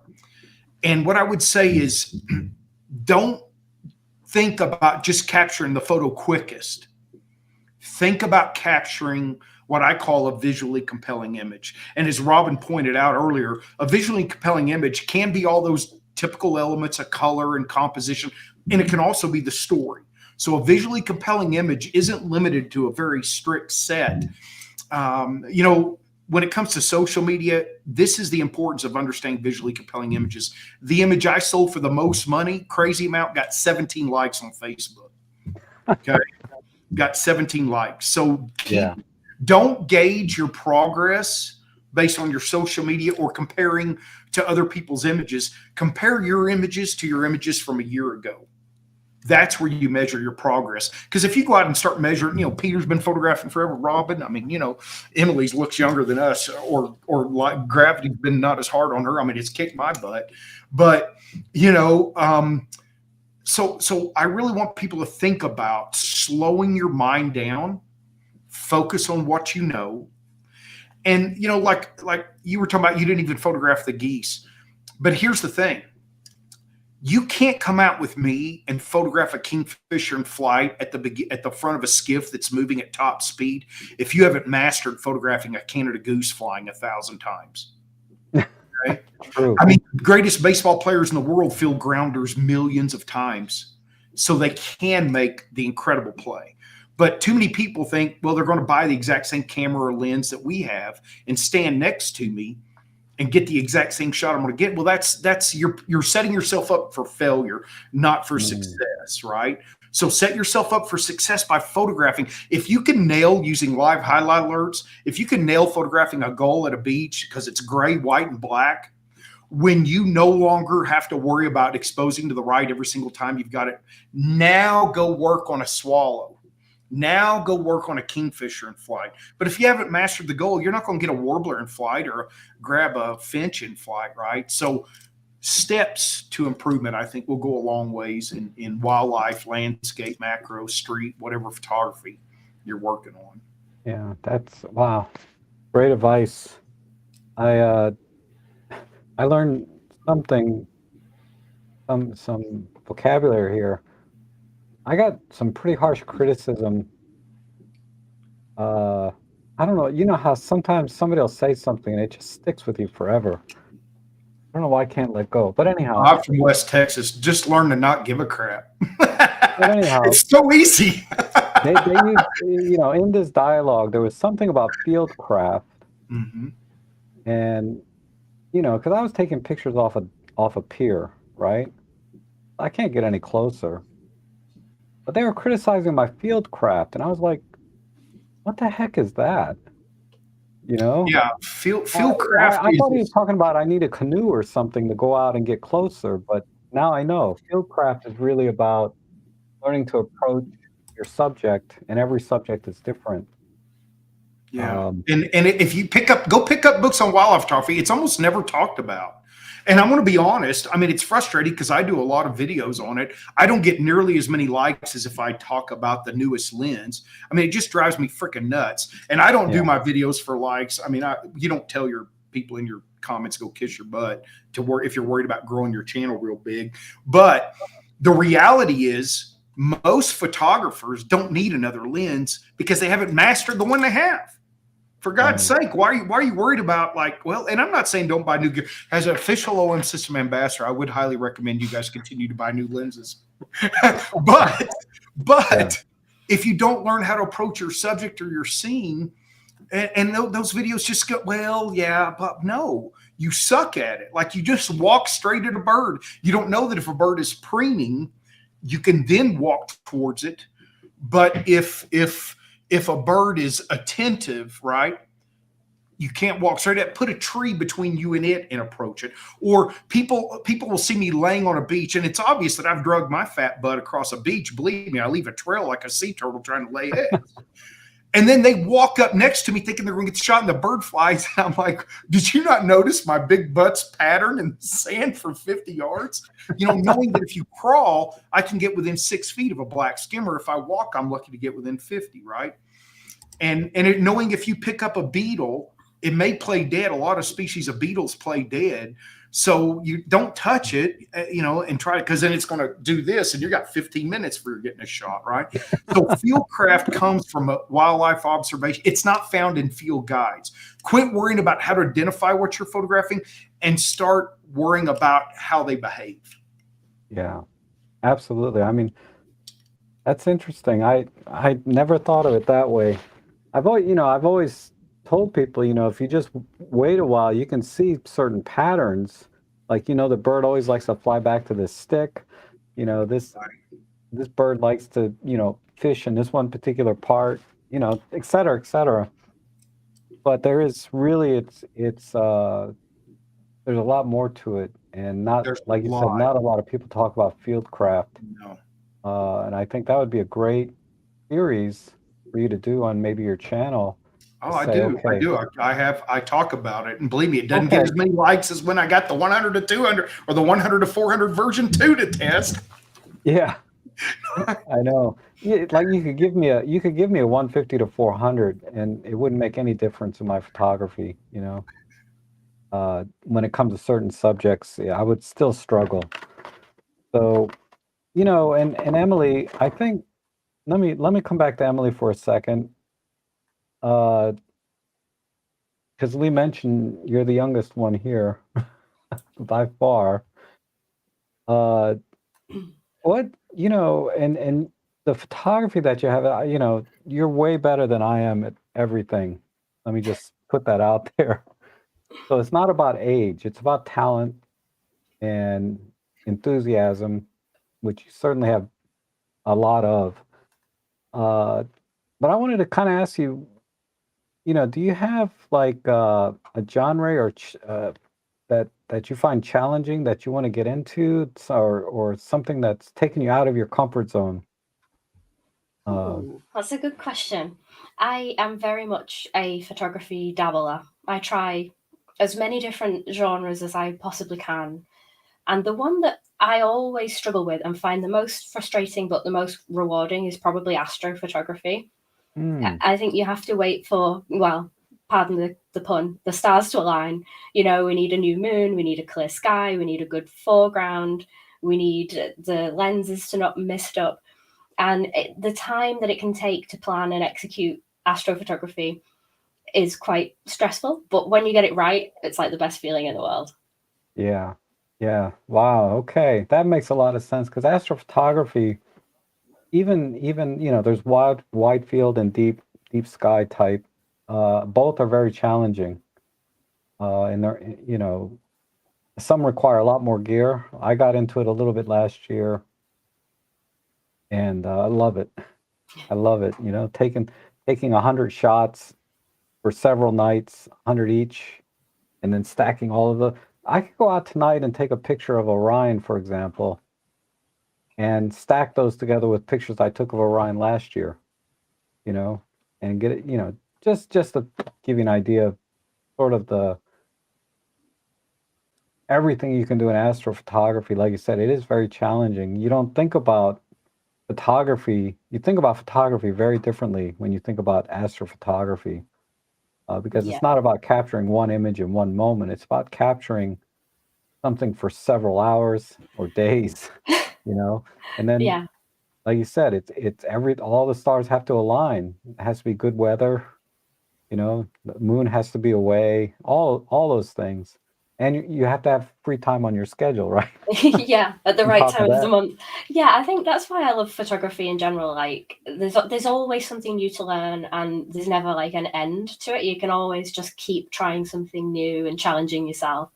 And it's like we said before, you're only competing against you from last year or you from 5 years ago. And as long as you can see yourself progressing, I think that's where the joy is for me. Yeah, absolutely. Yeah, I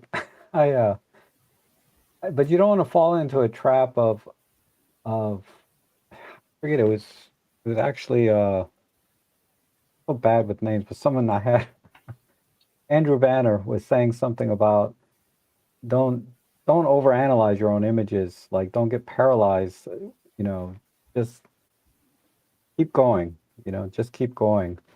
Uh I didn't articulate that very well at all.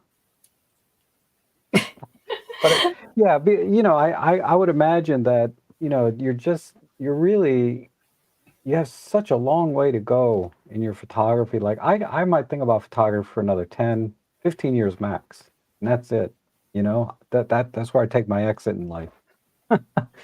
But uh, going back and thinking about if I had started, where would I be today? And what challenges? That's what I wanted to ask you is like what you find astrophotography sort of a challenge. Have you learned, has it opened your eyes to maybe a different way of looking at other types of photography? Do you think about it differently when you think about astro? Yeah, I think it's one of the photography disciplines, quite like wildlife, where you do have to be a little bit more methodical and plan things.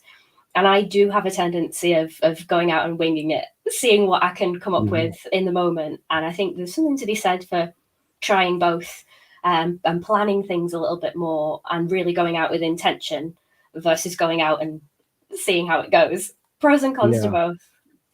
yeah, and that's really, I think, the advice that Peter Forsgård is giving us is, he has a much more methodical approach, I think, to his photography, and then the creativity is already, there, or it opens up ideas it gives different ideas, having this methodical approach and trying different things.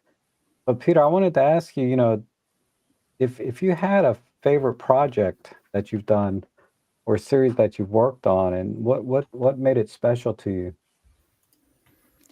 Well, let me share my screen. Is it this one? I hope.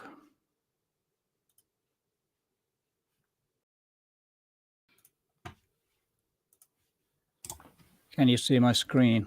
Yep.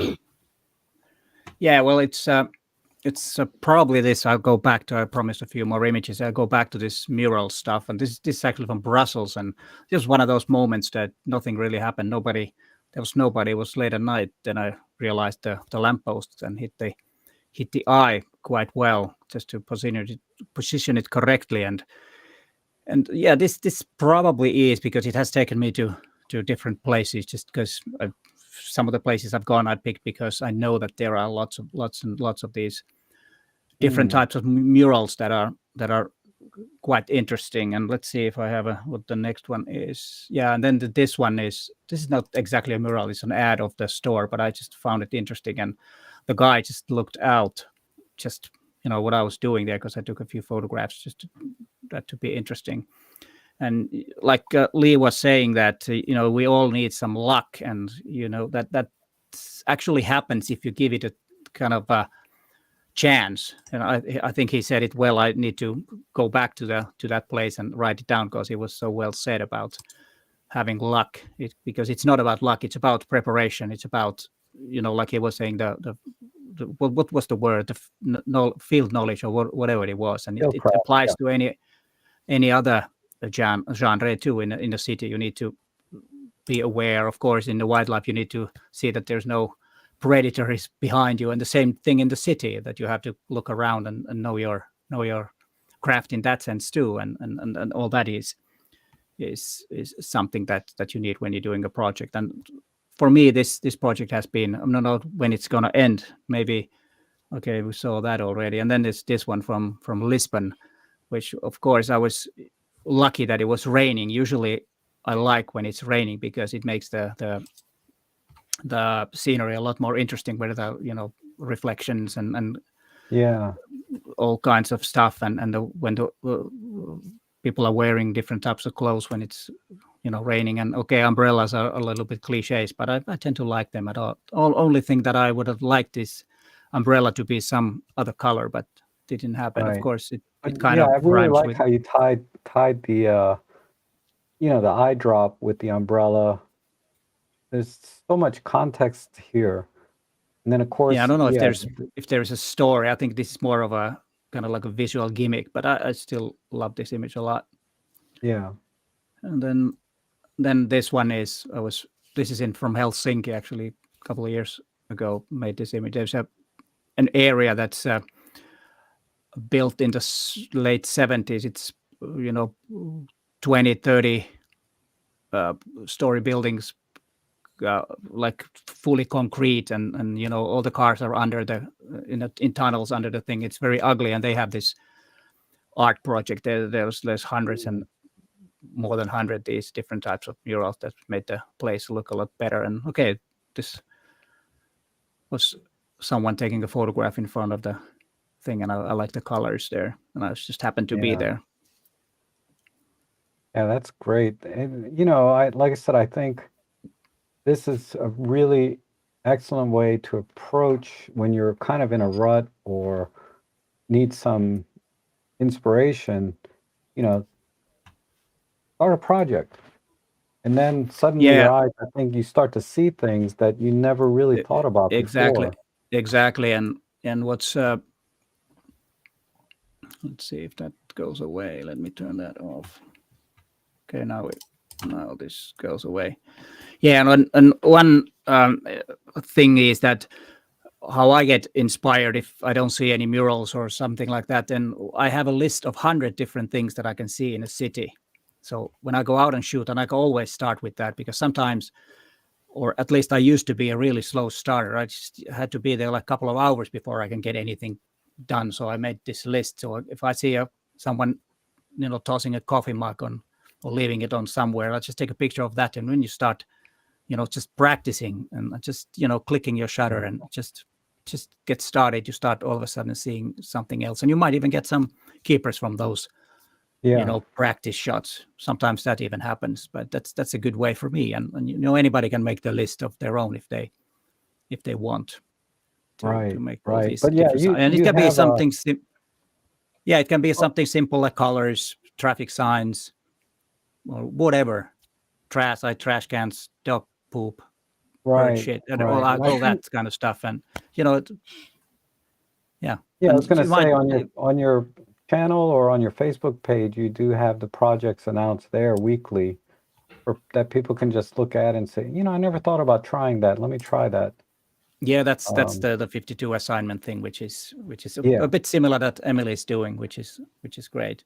Yeah, and that's what's great is everyone, you guys really focus a lot on the photography and inspiring people to go out and take photos. And the Micro Four Thirds gear is, I think, probably as good as any system. I mean, I don't want to put down any other system, but it's certainly, I think, the easiest one to use and execute in just about, any kind of genre, because of their small compact size, their capability to do all these different types of photography. You can go anywhere, as Emily was saying earlier. You can take your photography everywhere with this format.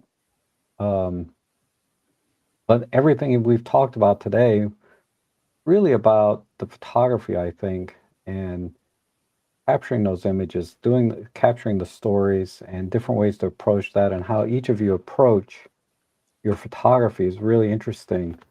But the core elements of photography haven't changed, right? Of what makes a great photograph.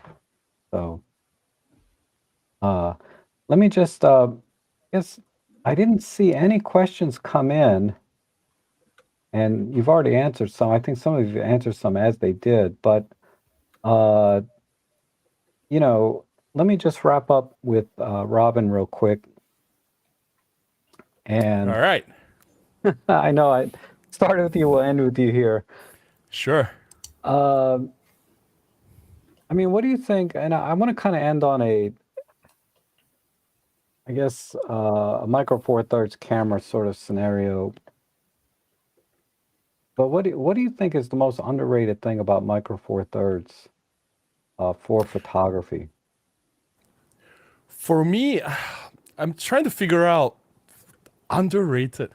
I don't think it is underrated, but I'm just going to throw this out here anyway. Image stabilization, I think it's really, really game changing. It's not talked often enough. People don't emphasize its importance enough. But to me, after I've been using Olympus or OM system for so many years, going to other systems without image stabilization, or even with image stabilization, some of the newer cameras from other cams, is just not the same. Like I can handhold down to like 1/10th, 1/20th of a second confidently with my EM1 Mark II, even the original EM1, no problem, right? And then let's say I'm using a 50mm on a full frame camera, just take a pic from any latest cameras out there, and I dial it down to like 1/30th, 1/50th, and I thought it would be safe because with 8 stops image stabilization, right? And then I look at the images, I pixel peep, and I look at it, no. I need to go up to 1/80th, 1/100th to get a sharp image. So I've been taking this for granted, I guess. And I've not said it enough. It's really game changing, and to have that, it's not about like, oh, I can handhold 5 seconds, 10 seconds. No, it's about improving your chances of success. It's about boosting your confidence in nailing the shot without you even thinking about it, right? Because the camera has it built in. It's working all the time. You don't even think about it. It just helps you again and again and again without you worrying about whether you miss the shot or not because your hand shakes, or, it's like there's movement there and here on the camera. Or even sometimes you're in a place where, like, let's say you're on a boat and the boat rocks, right? The image stabilization just keeps it steady. And it's just, to me, it's underrated. At least I think it is. And it has changed the way I approach my photography. And it's definitely helped me to get a lot more keepers over the years. That's definitely something that's, because if you think about image stabilization, if we look at it from a wildlife, bird on a stick type shots, it allows me to use the 300mm f4 down to like 1/500th of a second to get a bird on a stick shot. Or if you're doing street photography, you can get those really interesting images of motion blur of the cars, vehicles, people, but still have very tack sharp architecture and city, and streets around them. Exactly. And, you can do like handheld high-res shot because of the image stabilization. Live ND because of the image stabilization, handheld. I just did a couple of double exposures yesterday that wouldn't have been possible really without the image stabilization. So you're right. It is. I don't really talk about it much either, but it is definitely a very, very powerful thing because, a lot of other camera systems on paper, they have very good image stabilization, but in practice, I found Micro Four Thirds it's just pure physics. A smaller sensor, it has to do less work to move, to move the sensor. Anyway, let's not get all technical about it, but I think you're right. That is definitely not talked about enough. It's mentioned in passing a lot of times by a lot of, independent reviewers, but the application of using the image stabilization for more creative effects, I don't think it's been talked about enough. So, and Agreed. I really, I didn't get to see too many of your pictures today. You showed us the one of the sunset or sunrise. I'm sorry. Did you have a couple others maybe you could share with us? Oh, let's. Possibly. Are we tempting fate with my technology woes today? Let's have a go. That screen. Okay. Can we see? Oh, we can see it. I'm amazed. Yes. Yay! So I've got a couple from the Faroe Islands when I was reviewing the OM1 Mark II and Big White, which is like one of the best lenses ever. But this was the 40-150. And I think it was an interesting one to bring up, going back to Fieldcraft and how I wanted to have something in the background that made sure that it wasn't just an expanse of blue, and knowing that the puffins fly together and land together and share behaviors together, and having the patience to wait for something to get a composition that I wanted. Yeah, I'm really, really proud of that image, actually.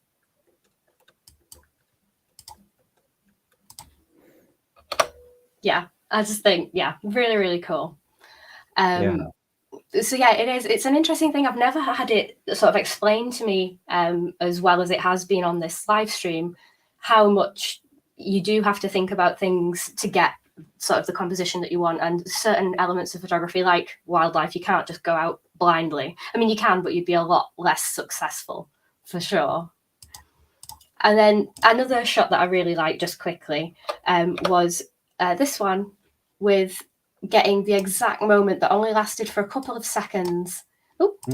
Getting the rainbow hitting the waterfall. I love photography like that. I could go there every day for 100 days and never see it.